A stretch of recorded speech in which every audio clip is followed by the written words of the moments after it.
Okay, so we are in the middle of a four-part series on the Geonim. We asked sort of two big questions. One was, who are the Geonim and why they mattered? And at the first week, let me just make sure this is clicking through. Okay. And the first week, we tried to give an introduction to the Geonim, their major sort of spheres of influence, time, place, that kind of stuff, and how we can sort of think about their contributions. And then and while we could have added any number of other figures, I picked three of the latest, most influential Geonim, and it is interesting that there are many, many Geonim we don't know that much about. But especially beginning with Sadia, you have a new period in Geonic history, both because of their sort of massive output, the way that they sort of began to lead the Jewish world as Jewish communities emerged and learning sprung up throughout the Mediterranean and beyond. They needed to communicate with them, fundraise as best they could, and share, their visions of Judaism across the Jewish world. And so with Sadia, we enter a new period in Geonic history. And so today's class and then the one next week are going to focus on three sort of overlapping figures who, in one way or another, contributed to our knowledge about the Geonim. They are Shrira Haigon, his son, and Shmuel ben Chafni, who was Haigon's father-in-law. So we don't really have a word for that in English, but I guess in Hebrew we call them mechutanim, right? The relationship of Shmuel ben Chafni and Haigon, and we'll talk about their relationship, not so much the family dynamics, we don't really know much about that, but the intellectual dynamics next week. So the goal today then is to introduce these two figures, Shira and Haigon. They're probably the best known Geonim, right? Haigon had a reputation of sort of being the last and the greatest of the Geonim, and Shira certainly made major contributions to Jewish life. And the goal today then is to introduce these figures, talk about their major contributions to the Jewish bookshelf and how they helped shape their Geonic and later Judaism. And then to talk about some major themes in their thought, right? Sort of answering the two questions that we began with, sort of who were the Geonim? That is, we'll talk about who they were and why they matter. That is, in this case, some of the contributions that they made. Obviously, each of these figures, merits much more attention, and I encourage everyone to say Lamad after this class, and hopefully to continue to study. So let's talk just a little bit of background, the sort of bread and butter of historical work. So our two figures, Shira ben Chananya Gaon and Haya ben Shrira Gaon, right, lived in the 10th and 11th centuries, and they were they eventually, each of them served as the head of the Academy of Pumbedita, right? That is one of the two major Geonic academies. And at this time, throughout the mid to late 10th century, the other academy, the competition academy, where Sadia had been the head, who again died in 942, so when Shira would have known him, when Sadia died and when other sort of ongoing problems at Sura led to Sura being of diminished stature for much of this century. So when we think about the major Geonic academies sort of being two, Sura and Pumbedita, in this period, we don't really have a lot of knowledge outside of the major figures of Sura, but Sura was not continuously open. We'll talk about that a little bit more next week when we talk about Shmuel ben Chafni, who was from a family of Pumbedita leadership, who eventually came to lead the academy at Sura, right? So what do we know about these figures and their personal lives? The truth is, we don't know that much. And as with most medieval figures, we don't really know a great deal about who they were, how they lived their lives, other than what we can sort of glean from their texts. We don't have a lot of detailed sort of external evidence about who they married or their number of children they might have had. Obviously, in this case, we sort of know how they made a living. That is because they headed the yeshivot. But we don't know that much more about their daily lives and a lot about their interactions with the world around them. The way we would perhaps with later figures who we have different kinds of evidence. Certainly when you get to the 20th century and 19th, 20th century, you get a whole different kinds of bodies of knowledge. But with these figures, we don't really have a whole lot other than the texts they compose and things that were written about them that we have to use with caution when reconstructing their lives. So what do we know about Shrira himself? So his family, like many leading families, claimed links to King David, David HaMelech of biblical fame, right? Not an uncommon claim to leadership in the medieval Jewish world. His father, Hanania ben Judah, served as the Gaon of Pumbedita when Shrira was in his 30s, right? This is not at all surprising. That is, it is not surprising that one Gaon would give birth to a later Gaon. very rarely, and this case of Shur and Haya is unique, probably either because of Haya's amazing stature or because things were sort of on a downward slope, or both, or other factors. But we don't really have a lot of cases where one Gaon would hand reins to his son. More often than not, we would have a Gaon who would have a nephew or a son who would become the Gaon, but not immediately, right? And this is the case with Shura, where his father served the Gaon from 938 to 943, and he only became head of the academy in the late 960s. So we're talking about another 25 years, right? During which time it was not a pleasant time. Shura himself, and we have other evidence as well, speaks about arguments and disputes that happened with Nehemiah Gaon, who actually was the uncle of Shmuel ben Chafni Gaon, who we'll talk about next week. But things were not pretty in the Gaonic academies. Unclear if things were ever peaceful, but certainly at this time, they were not quite as peaceful as they could have been.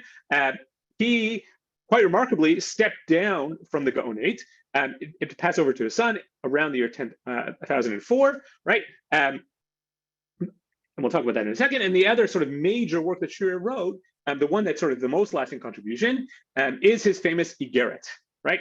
What is Igeret? Just means a letter or an epistle, if you want to translate it with a fancy term. This is a statement of rabbinic history, right? That is easily the most influential statement of rabbinic history through the 20th and 21st centuries. That is, it's his perspectives on the formation and early history of rabbinic literature, and his claims and the knowledge that he presents, both of his own accord, what he infers from the Talmud and from traditions that he had from other Gaonic writings, produced this Igeret, that the Igeret Shura Gaon, that we'll talk about at some length, that really shapes our thinking about the rabbis up until the 10th century to this very day.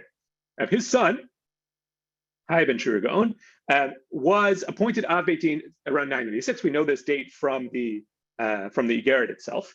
And at some point, and this is quite unusual, he became sort of co-head of Pumbedita with his father. Right? This is a testament to his stature, as I mentioned, and many of the Chuvot that these two figures wrote, that Shura and Haya wrote, were either co-authored or written sort of in tandem in some form or another, right? Pointing to the great esteem that Haya had. And obviously, anybody in learning could tell that Haya Gaon is a major figure, and this was evident in his appointment. He married, as I mentioned, the daughter of the rival family Shmuel ben Chafni, probably, or what we can assume is something of sort of political marriage to try and make peace. And Shura wrote, and Haya, more than his father, wrote several legal treatises, in all of them in Judeo-Arabic. Most of them survive in some sort of translated form. All the translations are complicated and not always literal, and sometimes summaries.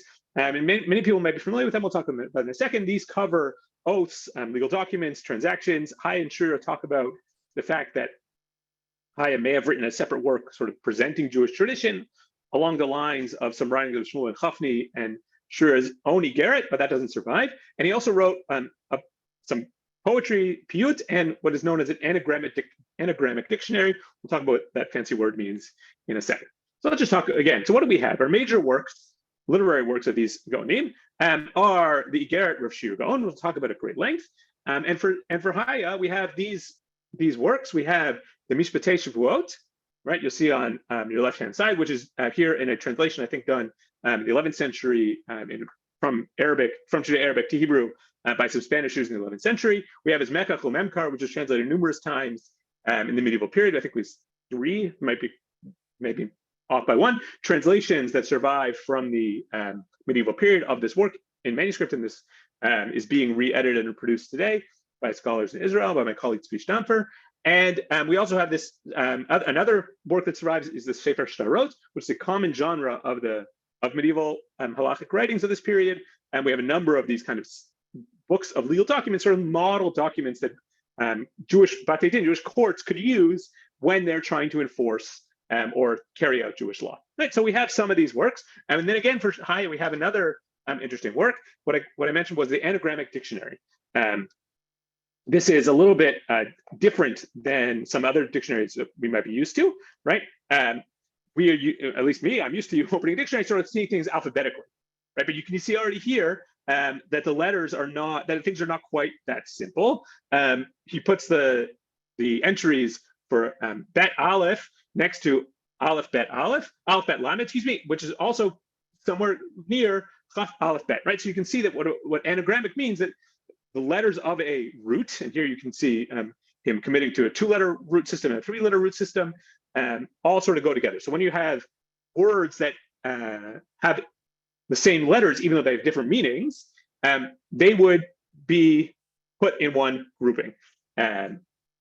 This model is not intuitive, I think, certainly not to us, but was very common in Arabic dictionaries of this period, and speaks perhaps to Haya's sort of integration, we'll talk about that a little bit more, and his knowledge and engagement with external non-Jewish sources and certainly non-Jewish society. Okay. So one other important thing that we need to know about these figures, of course, was their tuvot, right? We sometimes think about great books and the great books that people wrote as sort of the major statement of their contributions. But in the case of the Geonim, certainly in the case of Shira and Haya, and sort of all the Geonim, except for Shmuel and Chafni, we'll talk about next week, and Sadia, we talked about last week, their major, some of their most lasting and important influential contributions come not from monographs, that is like books, but from responsa.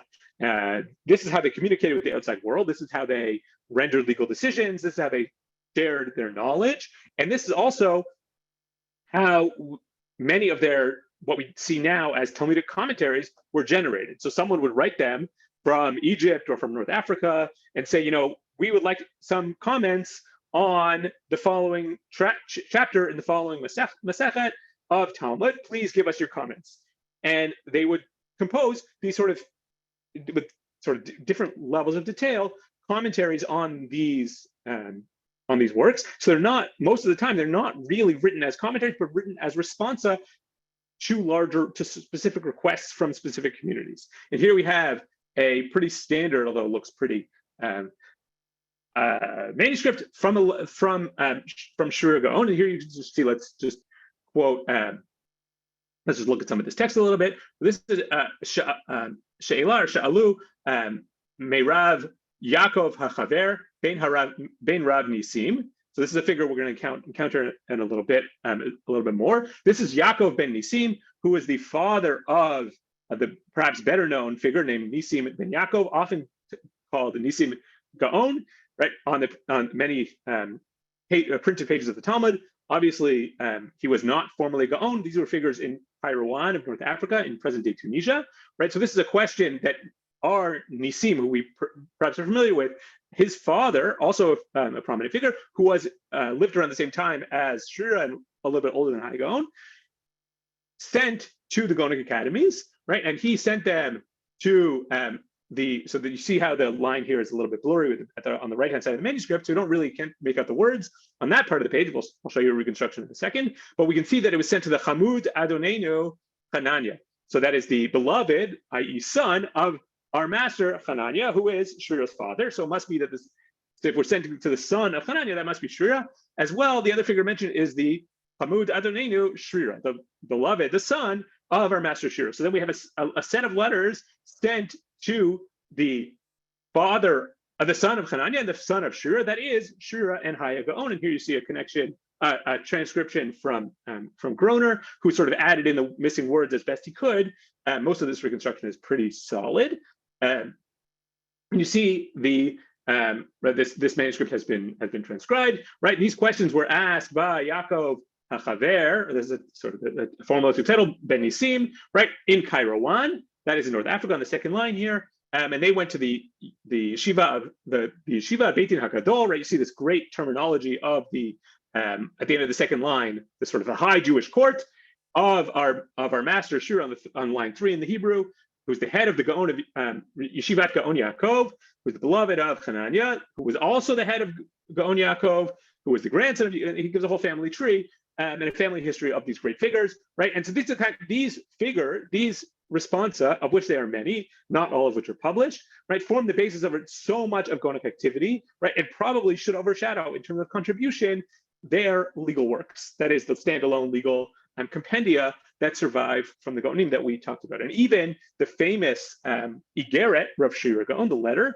is actually just a long responsum that was also sent to Yaakov ben Nisim of Kairouan, right? The same person mentioned here. that too is really written in the form of responsum. It shouldn't be considered a book in sort of the same kind of way we think about it, with sort of introduction and chapters and those kind of things, right? That is also a responsum that was sent by the Geonim. Okay.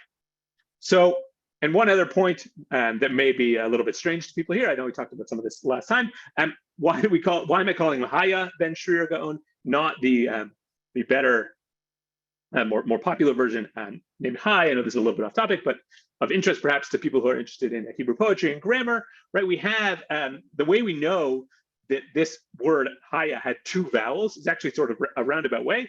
We look at medieval Jewish poetry. Here are some two poems that were written in honor of Haigons or Haigons, one by Solomon ibn Gabirol and the other by Samuel Hanagid, both 11th century, important 11th century Spanish poets.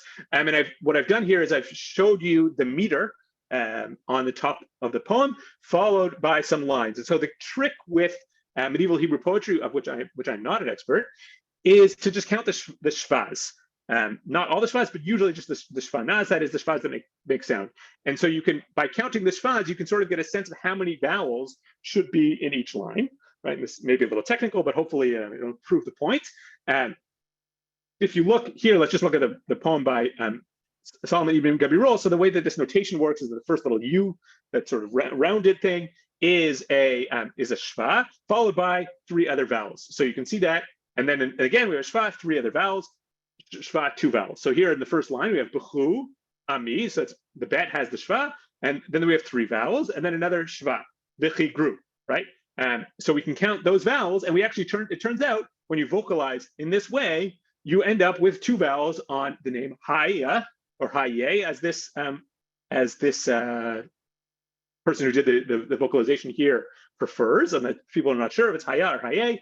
I'm just doing Haya for convenience.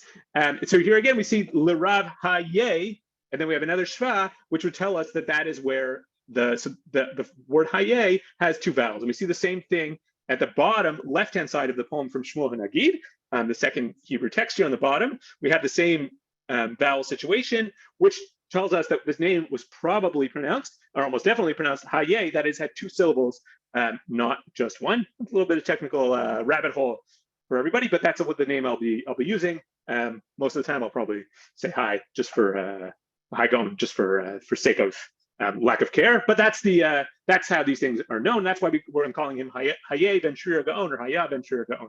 Okay, so I want to talk about three different topics in terms of the major contributions of these two Geonim to Jewish thought, right? We talked about who the Geonim were, who Haya and Shrir were, and then why they matter. That is what I'm interpreting to mean what they contributed to medieval Jewish thinking, medieval and later Jewish thought. So three major topics that are of interest that are repeated throughout the writings of that come up a lot. One is the sort of idea of shaping Jewish tradition that appears in the Garrett. Another question about the authority and nature of Agadah. This is a popular question that the Geonim had a lot to say about. Sort of how do we relate to strange, perhaps, Agadot in the Babylonian Talmud? And finally, this question of how to relate to Gentile wisdom, which is a running theme, as we saw last week, beginning with Saja. All right, and this is going to be a major topic next week as well with Shmuel ben Chacham. So let's start with Shirazi Garrett, right? So what is the Garrett of Shir? I mentioned some of this stuff already, but let's talk about it a little bit more. Okay, so this was a lengthy, many page responsum sent in order to answer questions that were posed by Jacob ibn Shahin, or Jacob ben Nisim, right, the father of our perhaps better known figure Nisim ben Jacob, who appears on the page of the Talmud, right? He is speaking on behalf of a curious community of Jews in Kairouan, in present-day Tunisia, in North Africa, right? And he sent it around the year 986, 97 of the Common Era, right? And here you see one nice manuscript of this text that is an important witness to this text. So what were the questions that he asked? So Jacob asked a number of questions, but two sort of that fall into two basic themes. The first is the nature and history of rabbinic literature. That is, where does it come from? Who are these rabbis? How do they get their knowledge? How do they formulate the text that we have. And very, very importantly for Jacob's purposes, are these questions, are those texts transmitted in writing, meaning originally were they transmitted in writing by their authors, or were they transmitted orally as oral texts? And then Jacob also asked about the Geonic academies. Right? So what's the history of the Geonic academies, who was in charge of who, what's the sort of chain of leadership in these institutions, right? And we'll talk about why those questions matter in a minute. And then Shrira does his best to answer these two themes, right? Is the history and Genesis and nature of rabbinic literature and the history of the Geonic academies, but does much more than that, right? He speaks much, much more broadly than the questions that are posed to him, right? Shrira sort of launches into a much, much more systematic discussion than perhaps than necessarily the questions would have required, which is very interesting, telling us about Shrira's own concerns. We'll talk about that as we go forward. And finally, this Igeret circulated incredibly widely in the medieval period. Anyone who is sort of familiar with Rashi's commentary on the Talmud knows that Rashi was deeply influenced and cited this text as authority. It circulated everywhere. Shirazi Garrett was a very, very authoritative account of rabbinic history, of which Jews were very curious. And finally, one other major thing we should mention is that there's more or less two what scholars call recensions. That's sort of two groups of manuscripts about this text that survive. So when Levin published this text in the sort of the I guess up to date version, which was actually published I think in 1921. So we're not talking about that up to date version of this text. He published it in facing columns. You can see here what he called Nusach Sfaradi, that is the Spanish version, and Nusach Tsarfati, the French version, right? For all sorts of reasons, Levin thought that the Spanish version was better. He sort of assumed that the Spanish version of the text would have been better than maybe the Ashkenazi version, which didn't have, or the Northern European one, which maybe didn't have access to the original, would have been more free to perhaps alter this text. Scholars reject virtually everything about Levin's account today. First of all, the idea that these two recensions, one is French and one is Spanish, is totally incorrect, right? The scholars have shown now that the French version is actually much closer to the Geniza documents, which presumably had the best text of this version. So there's nothing French about it if it's appearing in Egypt all the time. And perhaps more importantly, the French version, what Levin called the French version, is actually the much better version of this text. It sort of takes a little bit of technical wherewithal to be able to demonstrate this, but scholars sort of unanimously agree today that the French version is the better one, and we will be using that version on certain important things where it differs from the so-called, and we have to call these so-called Spanish versions. So the French/better version is the one that we'll be using today. Even though Levin 100 years ago thought differently, scholars today do not accept Levin's conclusions. Okay, so what do we know? Why was this text? Why was this text written?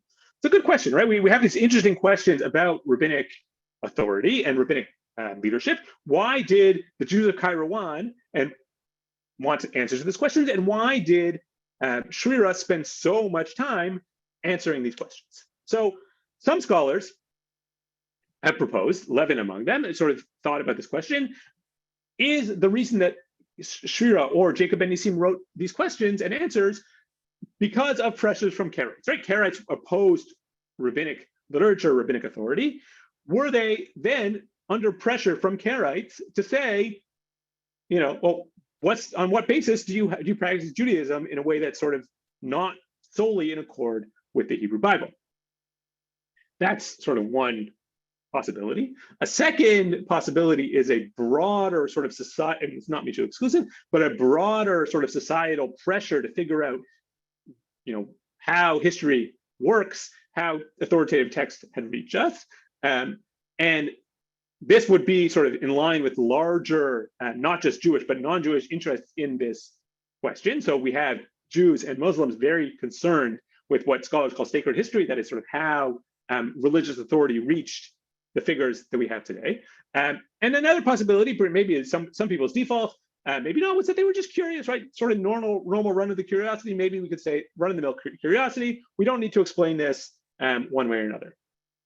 These are the three possibilities. Each one has appeal. I sort of fall in the second group, but each one sort of has its own appeal. Okay, and you see, and you see some evidence for the Karaite authority, right, or maybe not, from just a sole reference to Karaites that in the entire Igeret, right? Here you have the one reference to Karaites that, as far as I know, in Shirazi Garrett, that is at the end of this line, it says Oten Hayamim, Bachere. So in those days after him, Nafak Anan. Anan sort of came out, right? So there's one reference to Anan. This is sort of offhand, not very central. So doesn't seem that, at least from Shira's perspective, that Karaites were super duper important here. Another possibility is that the first three reasons, Karaite, sacred history, sort of unvarnished curiosity, are insufficient. Perhaps there's some other things going on here that we don't really know and that we don't really understand, at least just yet. And this could be supported by various texts in the Igeret itself. So if you look in, if this is another passage from the Igeret a little bit later in the discussion of Anan, right? So Shira writes the following: Hazina lefrushe lechon ikare. So the Hamilta. So I saw fit to explain to you the basic and fundamentals of this point. And V'hachin hava rishonata di Israel. This is what happened in the early days of Israel. Mikodem or mikadam. The hechin iflugun tarti metifet, and how the two yeshivot sort of separated from each other. Why? Mishum de'et ba b'milta shabashta. Because in this matter there are some mistakes. Apparently, this means there are mistakes in circulation, meaning there are rumors about the formation of the two academies, and those are all wrong. They're so wrong, I don't need to tell you what they are, right? But I want to give you the true story here, which tells us perhaps that Shrira is something more is going on with Shrira than perhaps anyone is letting on. What these erroneous, false stories were, no, we are lost to history, but it does point to some of the unknowns about the Igeret that still are with scholars today. Okay, the other sort of question here within this why issue might be one sort of way to think about it, and this is another move that I would advocate as well, is that we would perhaps need to distinguish between what Shrira sought in answering the questions and what Jacob sought in posing them, right? Shrira's concerns may have been for the integrity of the academies and to hold up himself as the authoritative leader of the Jewish people, right? And Jacob could have had different kind of motives altogether, right? And here we have one of the questions that Jacob posed, which is a little bit different. Well, Shrira answers it, but it is more central to Jacob perhaps than it was to Shrira. And here the question is, right? He says, "V'rov hachamim hamufurashim ba." Most of the sages who are mentioned in that work, that is the Mishnah, Rabbi Yehuda, Rabbi Shimon, Rabbi Meir, Rabbi Yossi, Bekulam, Talmidei Rabbi Akiva. All of these students, as we know, are students of Rabbi Akiva. So Jacob's question is, why are these figures so late? Right? Why don't we have early post-prophetic figures mentioned in the Igeret, in the rabbinic literature?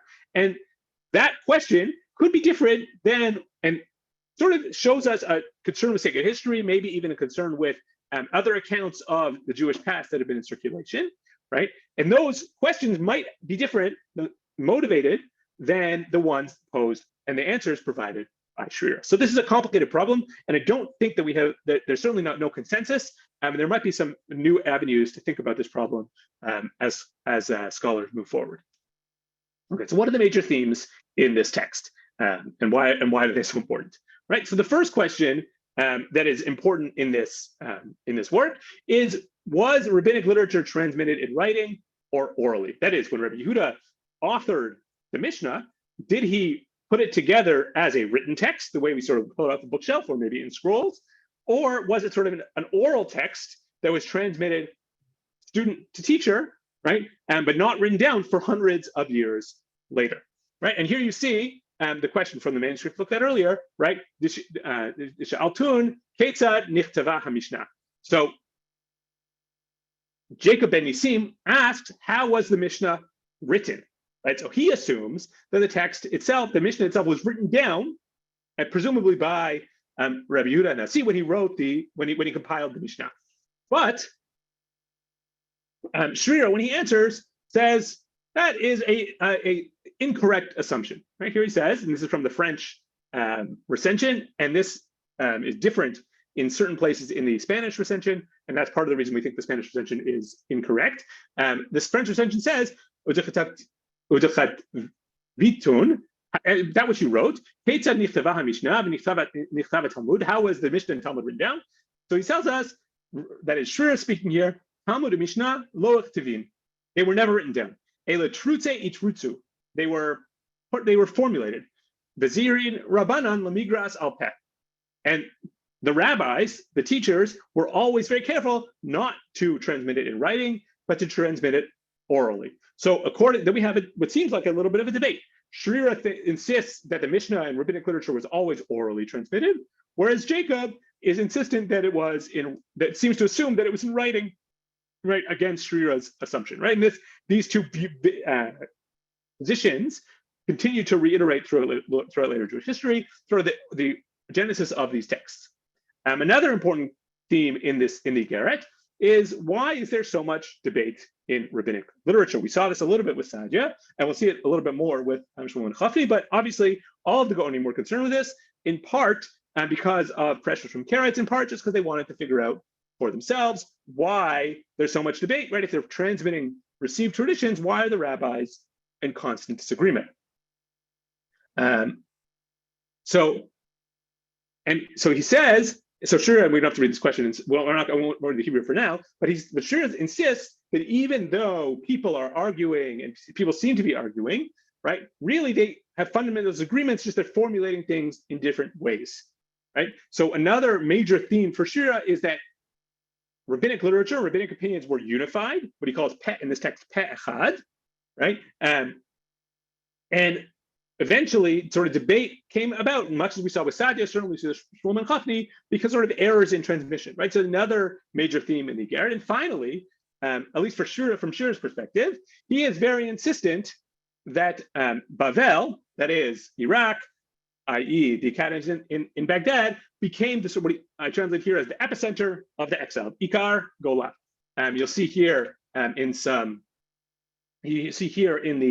Garrett itself, right? He says, Me'ikara min kad galu or Yisrael, galu chichoniya, acharash v'metzger, v'kama nivi'im imehem. Right, at the very beginning, right, of Israel's exile, the king Yechoniyahu was exiled with the Jewish people, right? And many, v'kama nivi'im imehem atinin, right? And many prophets came with him. That is, there's great authority behind the exile in Bavel, in Iraq, right? It's not lowly people, it's rather the leaders of the Jewish people that have had continuous presence since this first Babylonian exile. So they, Atina l'naharta, ubanu hatam Yechoniah melech Yehuda, b'siyato, and Yechoniah built, Kenishta b'saduha ba'avanim ba'afar de'atu b'hadehon min beit mikdasha, right? And they built a Beit Knesset, a synagogue, with the dirt and the rocks that they brought from the Beit Hamikdash. Right, so there's a great authority, according to Shira, for the Babylonian, Iraqi, Competitan leadership, right? And for that reason, right, those people need to be in charge of the Jewish world, which is a major theme that Shira insists on, not only in Garrett, certainly, but elsewhere in his writings as well. And here you see a little blurry letter from Shira in a fundraising appeal written about a decade and a half before the Garrett itself, right? If anyone can make out this Hebrew, Shira is telling us the Shechina niglata lebavel, right? That the Shechina, right, the divine presence, following rabbinic literature, but Shira is emphasizing this obviously not for disinterested reasons. He wants to celebrate his academy and is encouraging his donors to support him, in part because not only is he there, not only did the prophets and the kings of the Hebrew Bible arrive in Bavel, but no less than the Shekhinah itself is in Bavel as well. Right? So it's a very running theme for Shirazi Garrett. So if we're going to sort of talk about some of the major issues in this, we have a nice combination then of interested, more critical, maybe even scientific valuation of the history of rabbinic literature, plus the sort of more political side that runs through Shirazi Garrett and other ideas that Bavel needs to be the major source and center of authority in the Jewish world. Okay, we can pause here before we get to our next theme. Maybe I'll jump on the chat quickly if I can get my mouse working. If anyone has questions about this, okay. Okay, so there's some. I'll very quickly mention. We'll just get to the we'll get to the chat questions at the end, and we will revisit them as we go. If there's any questions here, we can pause now, or we can move on to our next sort of major theme from these authors. Okay. All right. So our next sort of major topic, I think, that's of lasting import among the Geonim, and certainly from Shir and Haigon, is the question of what is Agadah authoritative, right? As I think many people are familiar, right, the Babylonian Talmud sort of has lots of different topics. There are some legal topics and what we call non-legal, which is sort of translated as Agadah, non-legal topics. And this could concern all sorts of things. Sometimes it's parshanut, exegesis. Sometimes it's science.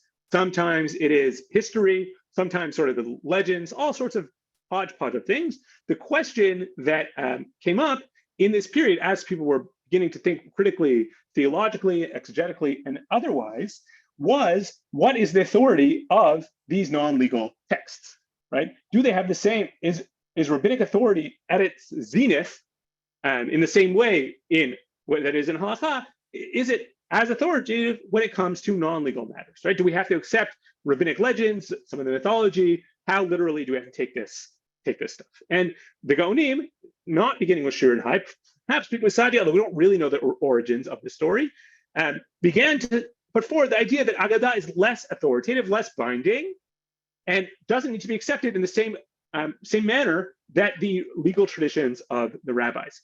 And some of the most important statements to this effect actually appear cited in the name of Shira and Haigon, and we will read some of these texts together. This appears in the medieval Provençal work known as Sefer Eshkol, and as many of these books do, they come from sort of southern Europe, Spain and southern France, contain tons and tons of Geonic responsa. And here we have a Geonic responsum that is quoted in the name of from Shir Geonim. Someone want to read this text for us? Anyone want to mute themselves and jump in to read it for us? English? Do you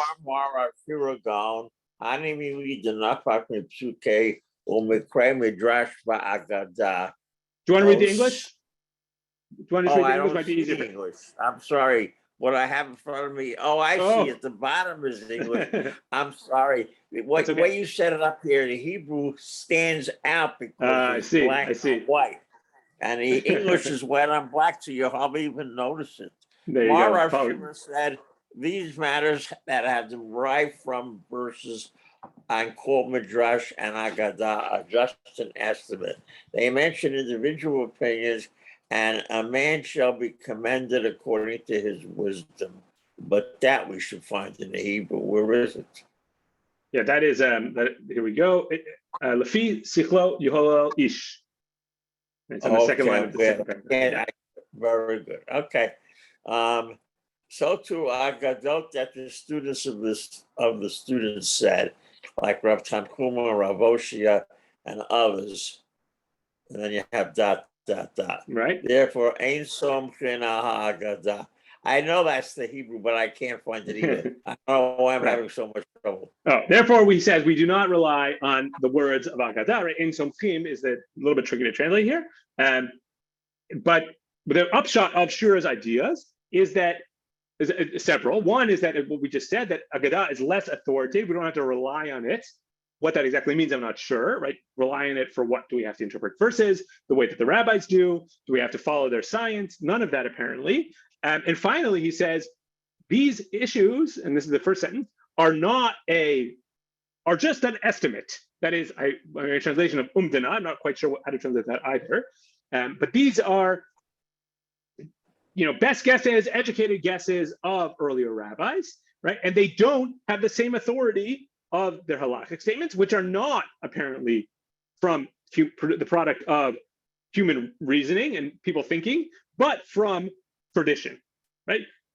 Shira here is making a very important distinction that would become sort of widely accepted for centuries. And he's not the first to make it, but he has an important formulation of this idea, right? That there's a difference between the halacha in rabbinic literature and the non-halacha in rabbinic literature. And when the non-halacha, we don't quite have to treat it with the same respect or authority that the halachic statements have. And we have a similar idea, and perhaps a little bit more explicitly, in the same very discussion in Sefer Ashkol from Haigons.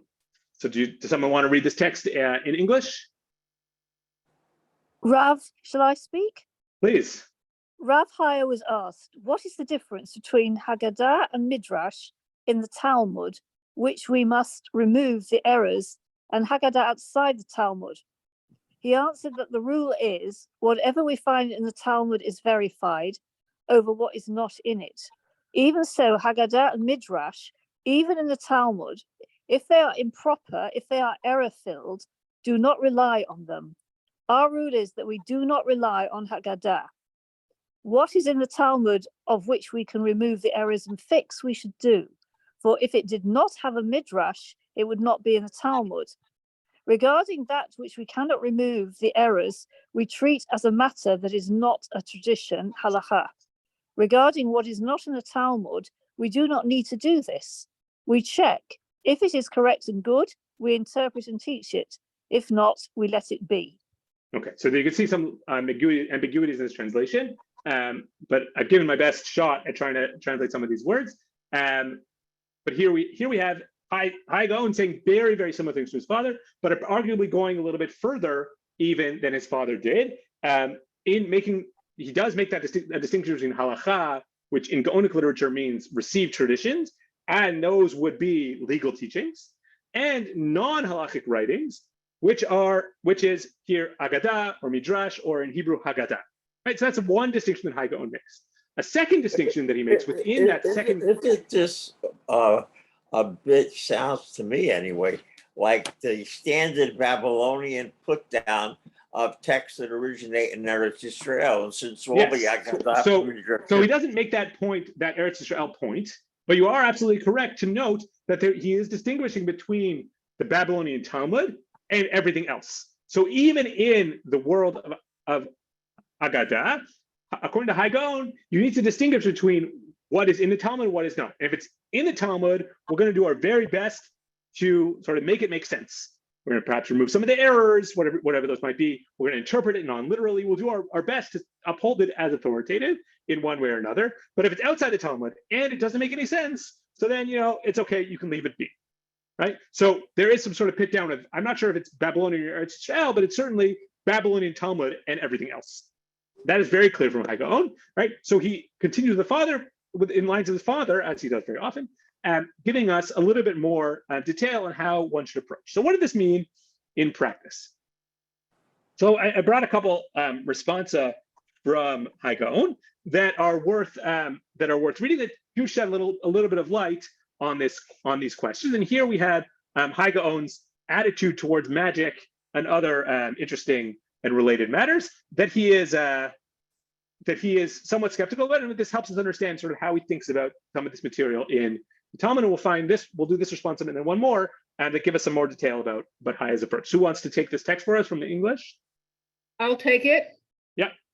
This question was asked of Rav Haya Gaon, who was asked about the divine name, and that there are several names, and there are those who achieve them by them great things, which is impossible for a person to accomplish except by way of signs and wonders, such as he who hides himself from brigands or binds them. And he responded that all these and the like are idle talk. Yes, that's pretty strong words, right? These can't make yourself invisible.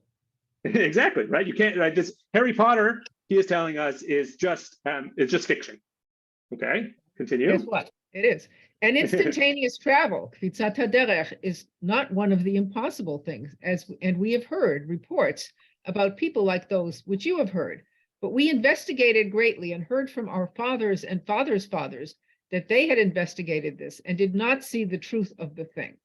But as for proven amulets, they exist and mostly depend for their efficacy on the writer, and even so do not always work.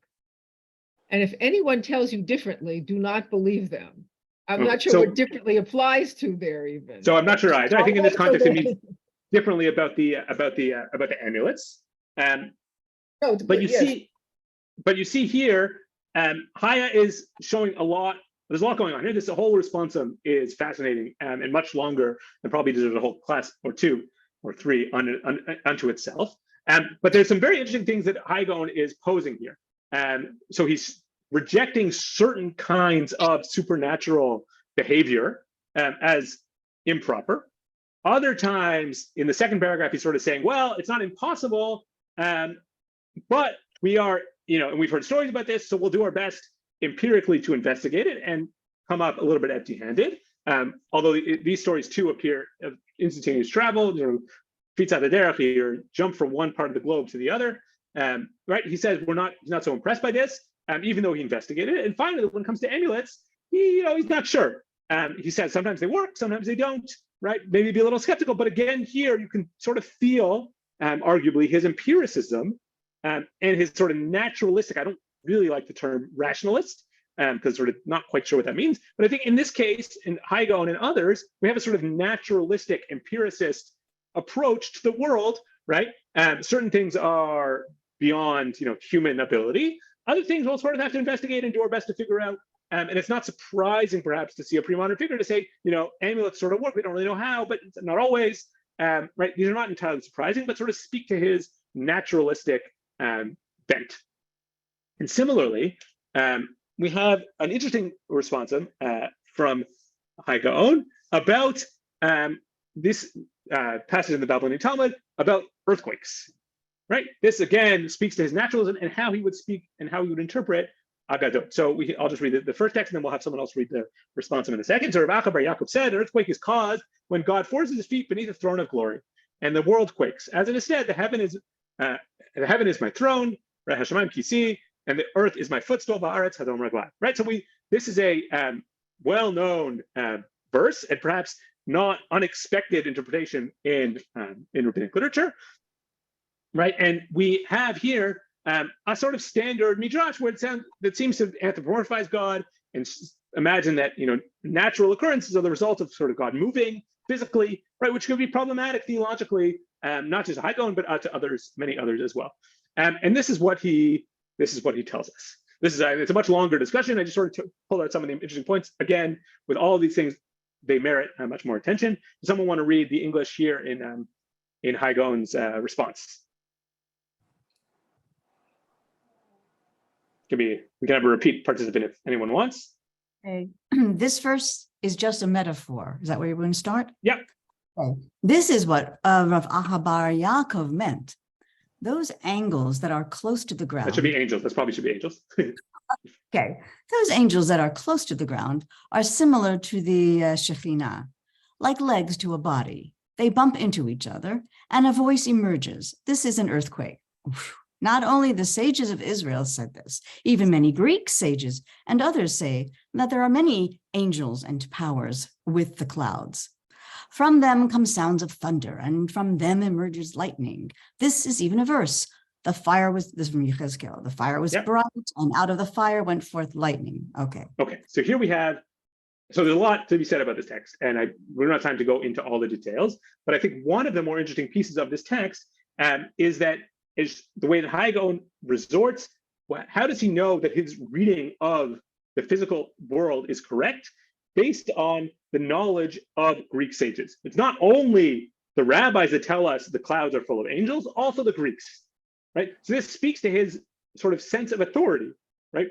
How do we interpret science, and how do we understand the world around us? We're going to use sort of the best wisdom that's going on. And in this case, we're going to use it to reinterpret. Right? Obviously, God isn't moving, but maybe the angels are doing these are causing earthquakes and other such natural occurrences, right? So we have a very interesting sort of epistemology and approach to science and knowledge that is A, naturalistic, and B, causing him to reinterpret Agadah that are in lines with what he thinks are sort of the best knowledge of the Greek sages. Okay, this leads us obviously to a very interesting question, one that we can't quite answer entirely for reasons we will see. And that is, what was Haigons' relationship to Gentile? We saw Greek, probably Muslim, maybe even Christian, and we'll see in a second, wisdom in his world. So why do I say this problem is complicated? We actually have a letter from a 13th century figure, Yitzhak of Akko, that purports to be from Haigaon about the study of philosophy. The problem is that for many, many years, scholars have suspected that this is a forgery. But let's read the text, and I will hopefully talk about some of the, and then we'll talk about some of the reasons this might be good and bad. Well, actually, this is going to come up again next week, so I encourage you to remember everything we say here, and we'll revisit again next week. Someone want to take this this text that purports to be from Haigaon. This is written allegedly from Hai to Shmuel HaNagid, the leader of Spanish Jewry in this time. I'll read it. Please. I admonish our master, the Nagid, that you should not study Higayon, philosophy, but study only Talmud, examining the traditions and delving into Torah. If you only knew the missteps, arguments, and follies entered into the hearts of many individuals who studied it, i.e. Higayon, in Baghdad during the days of the Caliph Adud al-Dawla, the Emir of Iraq, and the doubts and confusions that arose in the fundamentals of the Torah, so much so that they went out to bad behaviors. God knows that out of love have I charged you to watch yourself and purify your love for the Torah. Right, sorry for the typo again. Right, so here we have allegedly Haigaon telling Shmuel HaNagid, don't study Higayon, which probably here means philosophy, although later came to mean logic. Certainly logic will be less dangerous than philosophy, and instead focus on the Torah, right? And there's some evidence internally that would suggest perhaps that this is not such a forgery. So for example, this name of this Emir of Iraq is somebody that wasn't particularly well known, perhaps not, perhaps yes, and so maybe would speak to the knowledge, intimate knowledge of the world that this text purports to be written in from this figure. But it would be a little surprising for Haigaon to be so critical of non-Jewish wisdom because of some of the evidence that we've already seen. We saw him speak about the Greeks. We saw him write an Arab dictionary in the form of many Arabic dictionaries, right? So we clearly have something that's not, we have other evidence that would perhaps undermine the authenticity of this text. And many scholars, for this reason, think this story, this letter, is nothing less than a fanciful forgery, and that doesn't actually speak to Hai's own views. In fact, when we look here in some other texts, we see a perhaps different perspective, at least as it pertains to the relationship between Jewish and non-Jewish wisdom.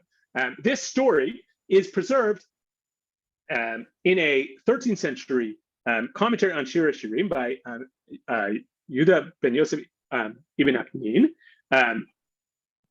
who was a colleague of Maimonides from Spain. And he, at the end of sort of the very last part of the book, recounts a story that he learned of from the works of Shmuel HaNagid, who that letter we just saw was allegedly written to, about an event that happened in Iraq in the days of Haigaon. So let's read the story and then talk perhaps about what it's telling us and whether or not we should believe this story as well. Does somebody want to, someone want to take this text as well?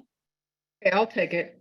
Yeah. The Nagid, Rav Shmuel ibn Nagrila, may his soul rest in paradise, recounted with this in his work, The Book of Contentment, after having cited at length Christian commentaries, how Rav Masliach ben al-Basak, Dayan of Sicily, wrote him upon his return from Baghdad an epistle which he included the demeanor of Rav Chaya Gaon of blessed memory and his meritorious traits, and recounted among other things how one day in the gathering of the verse Shemen Rosh al Yani Roshi, was made, and the attendees disagreed over its interpretation. Okay, so let's take a step back. 1 second. Sorry, this is a very long sentence in the translation here. But basically what happened is we have this story from the Nagid, who says he's counting he himself quoted some Christian commentaries, and the Nagid tells us that there is this story similar to quoting Christian commentaries about this figure who we don't know anything about,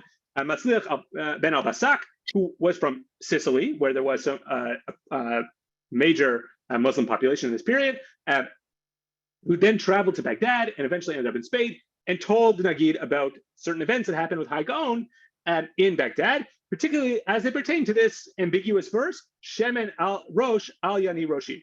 Right? We don't really know what that means. At least they didn't know what it meant. And anyways, they're sitting around discussing this verse in Psalms, and the question came up: what does this mean? Please continue. Okay, Rav Chaya bade Rav Matzliach to go to the Christian Catholicos to ask him what commentarial traditions he has for this verse. This was odious to him, that is to Rav Matzliach.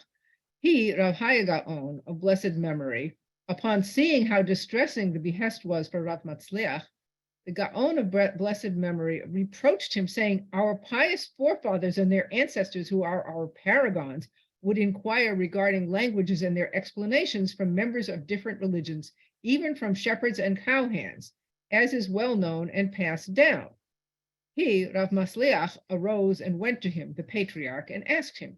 He, the patriarch, told him, Rav Matzliach, that their tradition in Syriac was, oil of the wicked shall not be upon his head. Right, so Syriac, very similar here to Aramaic, and I've left out the Aramaic text, the Syriac text, but we have this Aramaic version, which is a translation of this word. Okay, so then we have this question. So let's just take a step back, summarize the story. We have this question came up: what does this pasuk mean? And apparently, the gathered individuals didn't really know. And Chaya says, "Oh, let's go ask the Christians." Right? They've got a tradition, perhaps, to understand this verse. Right? They have a similar Bible, at least at the beginning parts, to us. So let's check how they interpret this text. And to which the outsider, Rabbi Matzliach ben al-Basak, says, "This is crazy. How could you be asking non-Jews to interpret Tanakh for you?" Right? And to which Haigons says, "No, you know what? This isn't crazy. This is a great idea. Not only do I think it's a good idea, but all of my answers have been doing so. And we have no qualms about asking anybody what words mean. Certainly not, especially and certainly not the Christian leader who has expertise in this linguistic matter." So here we have an interesting case where Haigons is telling us that he is engaged with the Christian world around him in terms of biblical interpretation. Obviously, this is a very narrow set of knowledge, right? He wouldn't go ask the Catholicos what to do, but a question in Hilchot Shabbat. But he is engaged on certain areas where they have commonality, and so much so that everyone around Haigons is not surprised by this. The only person who's surprised by this is this, strange man from Sicily who came to visit Baghdad. So this again tells us, right, assuming that we can trust this story, which I think most people think is trustworthy in its basic contour, and if it doesn't speak to Chaya, which probably does, it certainly speaks to Nagid and other figures who recounted this.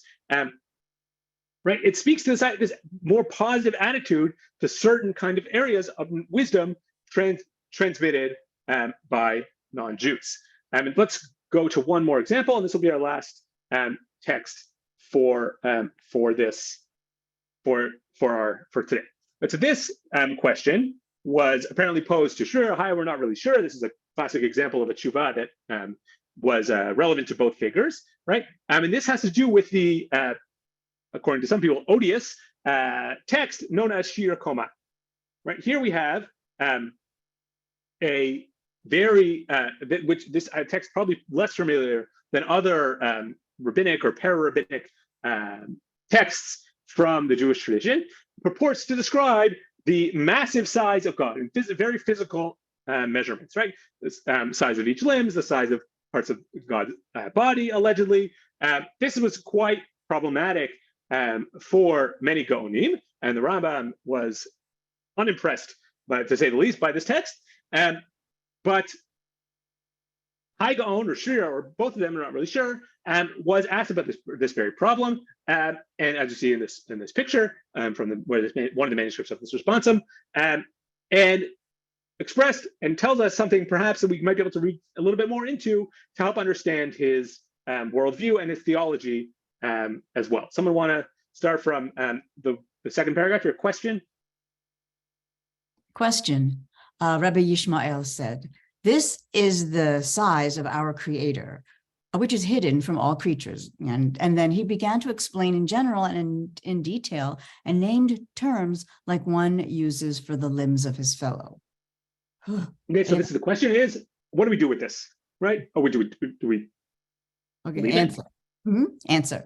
I cannot offer a full explanation and only general points. God forbid that Rabbi Yishmael would say such things on his own accord. And our exalted Creator has no limbs or measurement, as might appear from the apparent meaning of his words. Right, so we have this whole tshuva again requires more consideration, but this is again a very interesting passage. What is it telling us? It's telling us that two things, I think. One is that Haigons is committed to a non-physical idea of God, right? Which is certainly not something that appears naturally, as this text tells us, from every rabbinic text, right? And Haigons is insistent that theologically speaking, God cannot have any physical attributes, right? And we need to be, and therefore, any rabbinic texts to the contrary need to be reinterpreted. And what he says here is not that this text needs to be thrown out, but Rabbi Yishmael must have been saying something other than what the texts mean. I can't take it kipshutan, as it tells us, right? The literal meanings. I have to reinterpret them as much as he did with some of the other, much as he said methodologically in one of the first responses that we looked at in this section. And finally, he's also insistent that if sometimes he says this as well, this is a funny but perhaps not surprising conclusion, is that when we have rabbinic texts that seem to go against what we would think would make sense, right? It must be that those ideas are known by tradition. Here he says Rabbi Yishmael would not say such things on his own accord, meaning he must have had them in tradition, and we have to reinterpret them away from the literal meaning of the text. So here we have a number of important moves that Chaya says he's going to make and does make here and in other texts, which speak to his sort of naturalistic, maybe rationalistic, if you will, theology that certainly speaks to a lot of his own world. So with that tantalizing conclusion, hopefully anyone wants to go back and understand what Chaya says about Shirakoma. We sort of covered three basic issues in the Geonim. One is the centrality and the issues that come up in the Igeret. I tried to show sort of the basic theological, historical issues that came up there. Again, a lot to be said. I would encourage anyone now with the basic information to go back and read this text and read much of the literature that was written about it. Two is we sort of talked about the nature of Agadah, which is a running important theme in Gaonic literature. How do we interpret it? When should we dismiss it? When should we reinterpret it? And what are the sort of the boundaries and the questions and the sort of ideas that are going to make us take it non-literally? And finally, related to that is how we relate to Gentile wisdom and how much respect these Geonim had for non-Jewish authorities, and what they should do to treat these issues. So that's what I wanted to cover for Shrir and Haigons. I'll pull up the chat now and try and talk about some of these questions. But if anyone wants to jump in, sort of a live question, feel free to jump in at this point before we get to the chat. Can I just say that at that time in that area, Islam also had its, you know this better than me, Islam also had its form of pshat.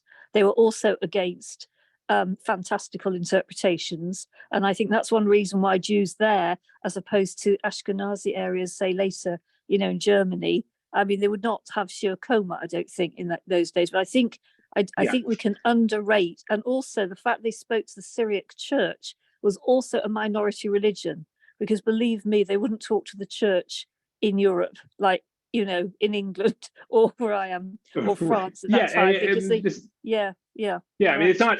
We saw this a little last week. We'll see it again next week. With that, the sort of the Gaonic world and Gaonic ideology was very much in conversation with the world around it, which is not surprising for anyone who knows about these figures, or certainly later Rishonim Sfarad. Same could be said for Ashkenaz in different ways. And what's interesting here, I think, is that Shur and Chaya are generally, and not incorrectly, described as somewhat less integrated in the world around them, certainly when compared to figures like Saadia and Shmuel ben Chafni. But nevertheless, despite being a little more hesitant and a little less enthusiastic about embracing non-Jewish wisdom, they nevertheless adopt, certainly Haigons, maybe a little less Shira, we don't really know, but certainly Haigons adopts many of the sort of mores of his time and epistemological attitudes that would have been shared with his neighbors. Absolutely. Any other in-person questions? Yes. When you talked about the Geonim saying we have to reinterpret those verses in Shirakoma to conform to our understanding, aren't we also saying that we have to reinterpret those verses away from the way previous generations understood it? So they're negating the beliefs of previous Geonim and Amcha. I would totally think I would say that sounds to me to be correct, but they would probably not say that. That is, I think Haigons would tell you, Rabbi Shmuel meant what I'm going to tell you what he means, right? He's not going to say, well, Rabbi Shmuel was wrong, certainly, but when he does reject magic and sort of other supernatural practices, he certainly is going against what appears to be more popular forms of religion. And not to say that he is divorced from them, but appears to be more hesitant than some of the Jewish magicians that have been recovered in the Cairo Geniza and elsewhere. Absolutely. Yeah. Asher Stein, you have a hand up? How does this Shiragon's Igeret relate to the things that follow in that area? The Rif, Rabbeinu Hananel, those people, are they, what's the interaction? Because that's very important in terms of the chain of halachic tradition, which is going to go down into the Rambam. Right. So I'm not sure. What do you mean by that in terms of interaction? Well, the location, that area that is receiving this Igeret is where the Rif is going to go, where the Rambam's teacher is going to go. Correct.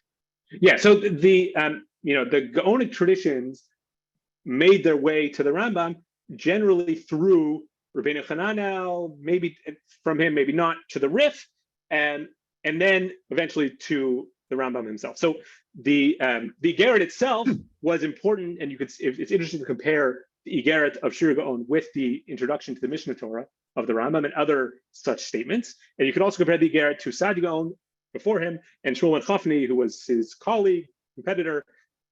We'll talk about him next week. And they have interesting things to show. But in terms of halachic knowledge, right, a lot of the Gaonic traditions that we have sort of get filtered through North Africa and Kairouan, not with Jacob ben Nisim, but with his son, Nisim and Jacob, and Nisim's colleague, Rabbeinu Hananel, eventually in another North African community, to Al-Fasi, the Rif, who brought with him, filtered and evaluated all these sort of Gaonic traditions, and that made its way to Sfarad and to the Rambam. So that is the sort of link in the chain. You're probably familiar with the famous sort of Yam HaTalmud of the Beit HaTfutzot, right? The sort of chain of tradition. So that's sort of how things get there. Generally, a lot of Gaonic knowledge was known in Sfarad, in Spain, by way of North African Talmudists. And it's not scholars that say this. We have poetry from the medieval Jews saying this very thing.